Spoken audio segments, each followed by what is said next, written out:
Hello, this is Dr. G again. Today I want to talk about Nigeria as a country. Most of the problems of Nigeria are not just internal. About 60% of Nigeria problem is external. About 60% is external. Nigeria is still being ruled by the colonial masters. Still being ruled by proxy by the colonial masters. So Nigeria is just an extension of the colonial masters' territory. And that is why they play games with everybody in Nigeria. So the problem of Nigeria is not just internal, but also external factors. The colonial masters are still in charge of Nigeria. That is why Nigeria is going nowhere. I'm going to be reading from what Lord Lugard wrote about the different ethnic groups in Nigeria. I'm going to be reading the notes. The handover note he sent to his colleague, Walter H. Lang. So I'm going to be reading word by word. For those of you who might not find this video comfortable, it is not me that wrote it, it's Lord Lugard. So if you want to sue anybody, go and sue the British government, or you go and sue Lord Lugard's family. This is what he wrote. I'm reading it from what he wrote, the handover note he sent to his colleague, Walter H. Lang, on the 25th of September 1918. The quote reads, first of all, he wrote about the Hausa Fulani. Listen to what he has to say about the Hausa Fulani. He said, the Hausa Fulani has no ideas, no ambitions save, such as sensual in character. He is a fatalist, spendthrift, and a gambler. This is what he wrote. It's not me. It's not me that wrote this. It's Lord Lugard that wrote this. As you know, Lord Lugard was a governor in Nigeria. When the colonial master were ruling, was ruling Nigeria by proxy. So he was a governor in Nigeria. So I'm going to take it again. He said, the Hausa Fulani has no ideas, no ambition save, such as sensual in character. He is a fatalist, spendthrift, and a gambler. He is gravely immoral and is seriously diseased that he is a menace to any community to which he seeks to attach himself. If what he said is true, I mean, you have to be the judge. I'm just reading what he wrote, and you assess it, and based on what is happening in Nigeria today, you assess it and see if what he said is true. That was what he said about the Hausa Fulani. So let's go over to the Yoruba, what he said about the Yoruba people.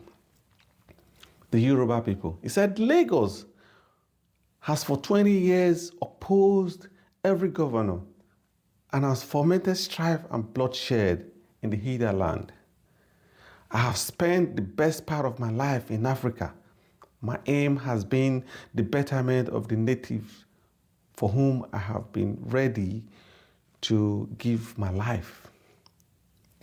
But after some 29 years, and after nearly 12 years as governor here, I am free to say that the people of Lagos, and indeed the Westerners, are the lowest, the most seditious and disloyal, the most purely prompted by self-seeking money motives of any people I have met.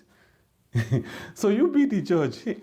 What he said, is it true? He said the Yoruba people, the Lagos and Yoruba people and the Westerners, said they're the lowest, the most seditious and disloyal. This is what I'm reading from what he wrote, word by word. I'm not changing anything. I'm not paraphrasing. This is what he wrote. I'm reading, as you can see, I'm reading from the paper. He said they are the most purely prompted by self-seeking money motives of any people I have met. That is what he said about the Yoruba people. Let's go over to the Igbo people, what he said about the Igbo people. Though industrious and religious, in difference to the objectives of Her Majesty and the Crown, they are highly dangerous to be trusted with power. As you can see, you see the reason why the Igbo people are not allowed to rule in Nigeria. This is the foundation. This is the foundational basis for which the Igbos are not allowed to rule. That's why you see some Yorubas or Hausa, they will tell you Igbo cannot rule this country. This is the foundation. This is what Lord Lugard said about them. And you know what? If these colonial masters, if they see that they cannot control you, if they know that you understand, they will just tag you as dangerous. They tag you as dangerous. That's what they do to date. That is what they still do. So the Igbo man, they know that the Igbo man, they cannot cheat the Igbo man. They know that the Igbo man will not bow to the authority. The Igbo man will rebel against their plan, the objective of Her Majesty. And what are the objectives of the colonial masters in Nigeria? Is to exploit Nigeria. That is the objective. So they know that the Igbo man will object to that. They know. And they know that they cannot control the Igbo man. That is why, to date, the Igbo man and the Igbos are not allowed to rule in Nigeria. This is the foundation. From Lord Lugard note, that is why they don't, the Igbo man, they don't allow Igbo man to be president of Nigeria. It is not just Nigeria people. That was why I said some of the problems, or most of the problems of Nigeria, they are external. They are still be controlled by the colonial masters. This is what they wrote about the different ethnic groups in Nigeria. And that is why, before you become the president of Nigeria, you must, they always come to the UK, to America, for acceptance. And if these people are not behind you, you won't win the election. That was why Buhari was able to win, because the UK was behind him. And you know the people they gave power to, the people they said had no ambition. Those are the people, the group they gave power to before they left. Why? Because they know that these are the people they can control. The people they can control, even if they are not in Nigeria, they can still control them by proxy. And that's what they have been doing over the years, the colonial masters. So you see the reason why the Igbos are not allowed to rule in Nigeria this is the foundational basis. So, a lot of people, a lot of people don't read about all these, read this history. We don't read them. Sometimes, it's good to read, to understand how Nigeria game is being played.